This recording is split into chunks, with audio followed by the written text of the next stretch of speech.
আমেরিকার এক অঙ্গরাজ্যে ভয়াবহ দাবানলে ব্যাপক ক্ষয়ক্ষতি হয়েছে। বিষয়টাকে অনেকে আল্লাহর গজব হিসাবে দেখছেন। এটা আসলেই কি তা কিনা, এই জন্য উল্লাস করার সুযোগ আছে কিনা। প্রথম কথা হলো যে যে অঙ্গরাজ্যের যে শহরে এই ভয়াবহ দুর্ঘটনা ঘটেছে, যেটাকে আমরা হলিউড হিসাবে জানি, সেই হলিউডে ক্যালিফোর্নিয়ার সম্ভবত একটি শহর,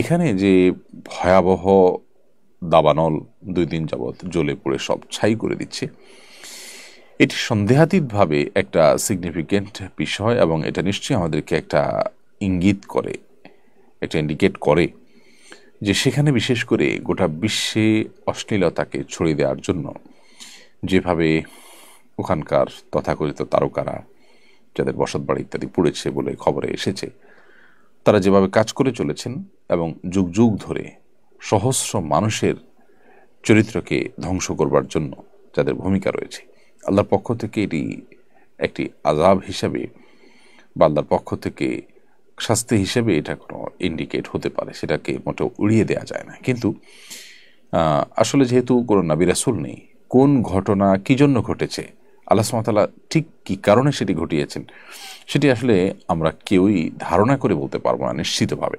হ্যাঁ, আমাদের প্রবল ধারণা তৈরি হতে পারে, যেটি গজব হওয়ার জোরালো সম্ভাবনা আছে, সেভাবে আমরা বলতেই পারি।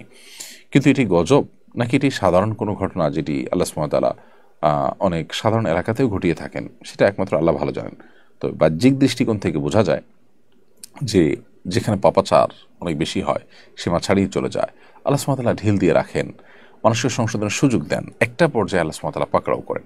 আমরা জানি ইতালির যে পম্পেয় নগরী, পাপের নগরী হিসাবে পরিচিত এই পম্পেয় নগরীতে আল্লাহ রাব্বুল আলামিন ঠিক একইভাবে দাবানলে পুড়ে এমনভাবে ছাই করে দিয়েছেন, শত শত বছর পরও আজও সেই শহর সেভাবেই ভস্ম হয়ে এখনও পৃথিবীর মানুষের কাছে শিক্ষার উপকরণ, উপদেশ গ্রহণ করার মাধ্যম হিসেবে এখনও ঠায় দাঁড়িয়ে আছে।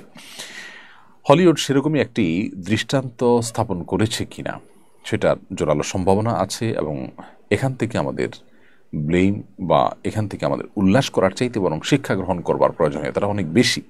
ব্যক্তিগত জীবনে আমরাও যারা সীমা লঙ্ঘন করি, সীমা ছাড়িয়ে যাই, আল্লাহর অবাধ্য হয়ে যাই, আমাদের জন্য এটা অবশ্যই সতর্কতা এবং এটা অ্যালার্মিং একটি বিষয়।